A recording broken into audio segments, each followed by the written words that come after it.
बाल काटना नाई का धर्म नहीं धंधा है। चमड़े की सिलाई करना मोची का धर्म नहीं धंधा है। इसी तरह पूजा पाठ करना या करवाना ब्राह्मण का धर्म नहीं धंधा है। 19वीं शताब्दी के महान समाज सुधारकों में ज्योतिबा फुले का स्थान बेहद खास है। उन्होंने सामाजिक क्रांति की ऐसी अलख जगाई कि ब्राह्मणवादी वर्ण व्यवस्था की चूल हिल गई। उनका मानना था कि समाज में धर्म पर निर्भरता के कारण किसी भी प्रकार का सुधार तब तक नहीं हो सकता जब तक धर्म में सुधार ना किया जाए।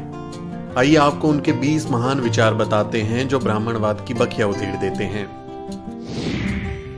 ब्राह्मण दावा करते हैं कि वो ब्रह्मा के मुख से पैदा हुए, तो क्या ब्रह्मा के मुख में गर्भ ठहरा था? क्या महावारी भी ब्रह्मा के मुख में आई थी? और अगर जन्म दिया तो ब्रह्मा ने शिशु को स्तनपान कैसे कराया?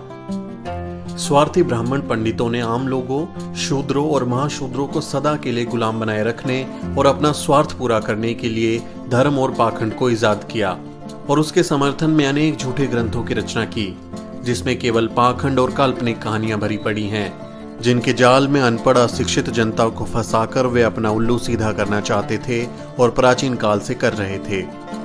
मंदिरों के देवी देवता ब्राह्मण पुरोहितों का ढकोसला हैं। दुनिया बनाने वाला एक पत्थर विशेष या खास जगह तक ही कैसे सीमित हो सकता है? जिस पत्थर से सड़क और मकान वगैरह बनाया जाता है उसमें देवता कैसे हो सकते हैं? अगर पत्थर में मंत्रों के जरिए देवता आ सकते हैं, तब तो मंत्रों के जरिए मुर्दों को भी जिंदा किया जा सकता है। अगर सबको बनाने वाला एक है और उसने ही सभी चीजों को सबके लिए बनाया है, तो फिर धर्म अनेक कैसे हो सकते हैं? जाति प्रथा धर्म नहीं है, बल्कि ये ब्राह्मणों की अन्य लोगों को नीच मानने की प्रवृत्ति है। किसी व्यक्ति द्वारा गुजारा करने के लिए किया गया कर्म उसका धंधा है, न कि धर्म।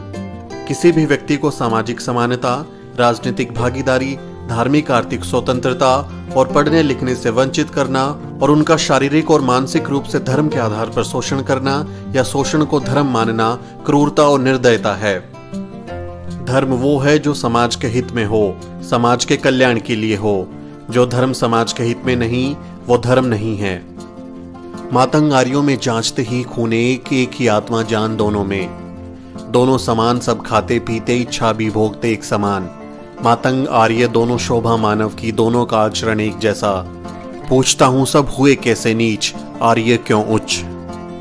सभी व्यक्ति चाहे वो स्त्री हो या पुरुष जन्म से समान होते हैं, इसलिए उनके साथ किसी प्रकार का भेदभाव का व्यवहार मानवता और नैतिकता के खिलाफ है। समाज के विकास के लिए जरूरी है कि समाज का संगठन ऐसा हो कि उसके सभी सदस्यों को स्वतंत्रता और समानता के अधिकार मिले और उनके बीच भाईचारा हो। स्वतंत्रता और अवसर की समानता हर मनुष्य की बुनियादी आवश्यकता है। स्वतंत्रता के अभाव में किसी भी मनुष्य के व्यक्तित्व का संपूर्ण विकास नहीं हो सकता। मानवता सर्वश्रेष्ठ है। जात पात, वर्ण भेद और ऊंच नीच की दीवारें सब ब्राह्मणों की देन हैं, जो उन्होंने अपने लाभ के लिए खड़ी की हैं।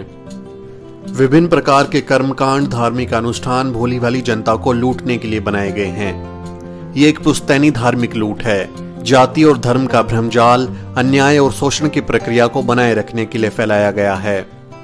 धनी किसान की शादी में उनके रिश्तेदारों और बारातियों की अनदेखी कर ब्राह्मण दक्षिणा के लिए इतनी हड़बड़ी मचाते हैं कि वर वधू के पिताओं को रिश्तेदारों का स्वागत करने का मौका भी नहीं मिलता। ऐसे निर्लज्ज भिखारी किसी दूसरे देश या जाति में मिलेंगे? ब्राह्मणवादी अपनी घृणित सोच के कारण मैला खाने वाली गाय का पेशाब पीकर पवित्र होते हैं, लेकिन एक शूद्र के हाथ का साफ सुथरा पानी नहीं पीते। समाज में व्याप्त धार्मिक कट्टरता और अंधविश्वास सामाजिक एकता और बंधुता में सबसे बड़ी रुकावट है। जब तक समाज में प्रचलित वर्ण, धर्म और जाति प्रथा का उन्मूलन नहीं किया जाता और समाज का संगठन समानता के आधार पर नहीं किया जाता, तब तक सामाजिक एकता नहीं हो सकती और एकता के अभाव में समाज या देश का संपूर्ण विकास नहीं हो सकता। अगर ब्राह्मण विद्वानों को सही में सभी लोगों में एकता स्थापित करने और देश के उत्थान की चिंता है, तो सबसे पहले उन्हें वर्ण धर्म को जल समाधि दे देनी चाहिए और सभी के साथ समानता का व्यवहार करना चाहिए। तभी समाज में वास्तविक एकता स्थापित की जा सकती है और देश का उत्थान हो सकता है।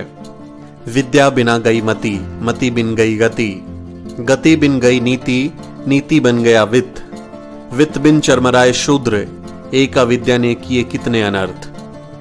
राष्ट्रपिता ज्योतिबा फुले और क्रांति ज्योति माता सावित्रीबाई फुले के ये विचार बहुजन समाज को हमेशा प्रेरणा देते रहेंगे।